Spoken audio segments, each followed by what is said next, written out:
North അമേരിക്കയിൽ കാണപ്പെടുന്ന ഒരിനം water ബേർഡാണ് common Loon. ഗാവിയുടെ കുടുംബത്തിൽ ഉൾപ്പെടുന്ന ഈ പക്ഷിയുടെ ശാസ്ത്രീയ നാമം ഗാവിയ ഇമ്മർ എന്നാണ്. ശുദ്ധജല തടാകങ്ങളിൽ കാണപ്പെടുന്ന ഈ പക്ഷികൾ മികച്ച നീന്തൽക്കാർ കൂടിയാണ്. മീൻ പിടിക്കുവാനായി ആഴങ്ങളിലേക്ക് മുങ്ങുന്ന മികച്ച മുങ്ങൽ വിദഗ്ധർ കൂടിയാണ് ഈ പക്ഷികൾ. ഈ പക്ഷിയെ നേരിട്ട് കണ്ടിട്ടില്ലെങ്കിലും നിങ്ങൾ ഈ പക്ഷിയുടെ ശബ്ദം ഉറപ്പായും കേട്ടിട്ടുണ്ടാകും. ഇനി നമുക്ക് ഇവയുടെ ശബ്ദമൊന്ന് കേട്ടു നോക്കാം.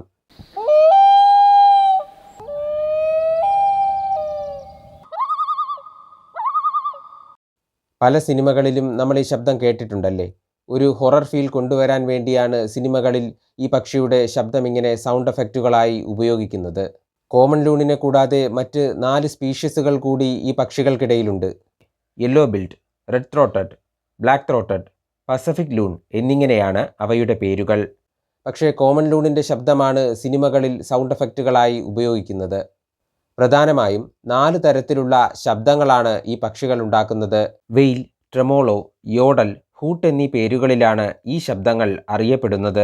പരസ്പരം ആശയവിനിമയം നടത്താനും ഇണയെ കണ്ടെത്താനും വേണ്ടിയൊക്കെയാണ് ഇവരിങ്ങനെ വ്യത്യസ്തമായ ശബ്ദങ്ങൾ ഉണ്ടാക്കുന്നത്. ഏതാണ്ട് മുഴുവൻ സമയവും വെള്ളത്തിൽ തന്നെയാണ് ഇവ ജീവിക്കുന്നത്. അപൂർവമായി മാത്രമേ ഇവർ കരയിൽ കയറാറുള്ളൂ. അതിന് പല കാരണങ്ങളുമുണ്ട്.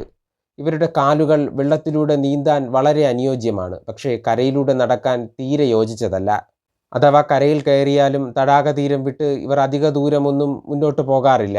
നന്നായി പറക്കുന്ന പക്ഷികളാണെങ്കിലും കരയിൽ നിന്ന് നേരിട്ട് പറന്നുയരാനും ഇവയ്ക്ക് പറ്റില്ല. വെള്ളത്തിലൂടെ ചിറകടിച്ച് കുറച്ചു ദൂരം തെന്നി നീങ്ങിയാണ് ഇവർ പറന്നുയരുന്നത്.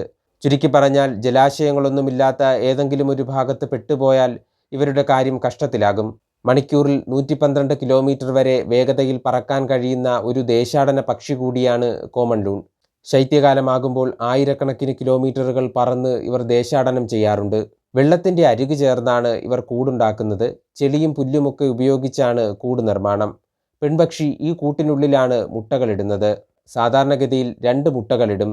ഒലിവ് കലർന്ന തവിട്ട് നിറത്തിലുള്ള മുട്ടകളിൽ പുള്ളി അടയാളങ്ങളുണ്ടാകും. ആൺപക്ഷിയും പെൺപക്ഷിയും മാറി മാറി അടയിരിക്കും. 1 മാസത്തിനുള്ളിൽ തന്നെ മുട്ടകൾ വിരിയും. വിരിഞ്ഞിറങ്ങുന്ന കുഞ്ഞുങ്ങൾ അപ്പോൾ തന്നെ വെള്ളത്തിൽ നീന്തി തുടങ്ങും. എങ്കിലും ആദ്യത്തെ 2 ആഴ്ച മാതാപിതാക്കളുടെ മുതുകിലിരുന്നാണ് കുഞ്ഞുങ്ങളുടെ യാത്ര. കുഞ്ഞുങ്ങളുടെ സുരക്ഷയെ കരുതിയാണ് ഇങ്ങനെ ചെയ്യുന്നത്. 30 വർഷമാണ് ഈ പക്ഷിയുടെ ആയുസ്.